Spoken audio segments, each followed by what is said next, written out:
আসসালামু আলাইকুম এভরিওয়ান। আজ আমি রান্না করে দেখাবো দেশি কচি মোরগের ঝোল।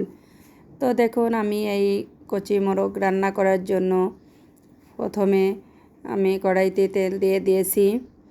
এখন আমি এতে 4-5 টুকরো আলু দিচ্ছি, বেশি আলু দেব না। এই আলুটি সুন্দর করে ভেজে নিচ্ছি। আলু যদি না ভাজি করা হয় তাহলে মাংসের স্বাদটা নষ্ট হয়ে যায়, এই জন্য আলুটা আমি ভেজে দিচ্ছি। আমার দুইটা ছেলে দুইজনই আলু খুব পছন্দ করে, তাই অল্প একটু আলু দিয়ে দিলাম। তো এখন আমি এতে আলুগুলো তুলে নিয়ে এতে আরও একটু তেল দিয়ে দেব। এবার পেঁয়াজ দিয়ে দিচ্ছি, কাঁচা পেঁয়াজ কাটা দিয়ে দিলাম। একে একে মশলাগুলো দেব। পেঁয়াজ দিয়ে একটু নাড়াচাড়া করে ব্রাউন কালার এলে, হালকা হালকা বাদামি কালার এলে আমি এতে অন্য মশলা দিয়ে দেব। তো এরপরে আমি মশলা দিয়ে দিচ্ছি রসুন বাটা দিয়ে দিলাম। দিয়ে একটু নাড়াচাড়া করে দেব শুকনো মরিচ দেব। অন্য মশলাগুলো দিয়ে খুব ভালো মতো কষে নিব। আবারও একটু আদা বাটা দিয়ে দিলাম।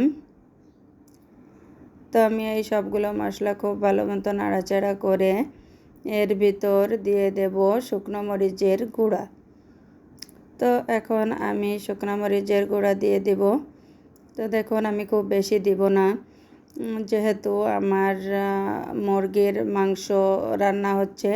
এখানে মুরগির মাংসে বেশি মশলা দিলে ভালো হবে না, এবং গরমের দিনে হালকা পাতলা রান্নাই ভালো, খুব বেশি মশলা ইউজ করা যাবে না। তো আমি মুরগির মাংসগুলো দিয়ে দেখাইতে পারি নাই।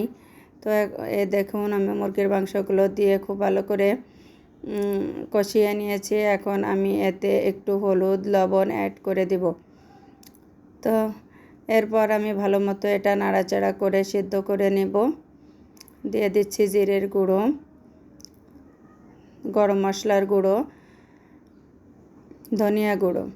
আমি সব মশলা অল্প অল্প করেই দিয়ে দিচ্ছি, কারণ আমি এটা খুব পাতলা করে রান্না করব। খুব বেশি এটা রান্না করব না, কারণ এটা পাতলা ঝোল থাকবে, যে খাইলে শরীরে উপকার হবে ছেলেদের।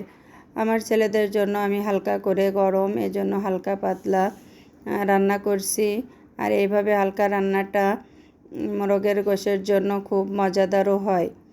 খুব বেশি ঝাল মশলা হবে না। তো আমি এখন এটাকে সুন্দর করে সেদ্ধ করে নিচ্ছি। নেওয়ার জন্য ঢেকে দিয়ে রান্না করে নেব। এর ভিতরে আমি একটু চুই ঝাল দিয়ে দিলাম। তো আমাকে কমেন্টে জানাবেন আপনারা কে কেমন ঝাল খান। আমার ছেলেদের জন্য গরমে আমার ছেলেরা ঝাল খায়, তারপরেও আমি একটু গরমের জন্য কম ঝাল দিলাম, এবং এই জন্য এতে একটু চুই ঝাল দিয়ে দিয়েছি। যেহেতু ঝালের প্রয়োজন হলে একটু চুই ঝাল খেয়ে নেবে।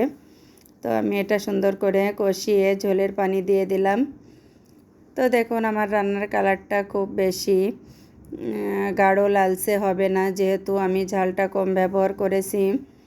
আর এটা একটু রান্নাটা পাতলা পাতলা থাকবে, পাতলা ঝোল রান্না। এটা শরীরের জন্য, দেখেন আমি অনেক পরিমাণ তেল মশলা দিয়ে রান্না করে নিই। আজকের ভিডিওটি এই পর্যন্ত। ভালো লাগলে লাইক কমেন্ট শেয়ার করবেন, আমার চ্যানেলটি সাবস্ক্রাইব করবেন, আর আমাদের খুলনা জেলার রান্না কেমন হয়েছে বলবেন। আল্লাহ হাফেজ।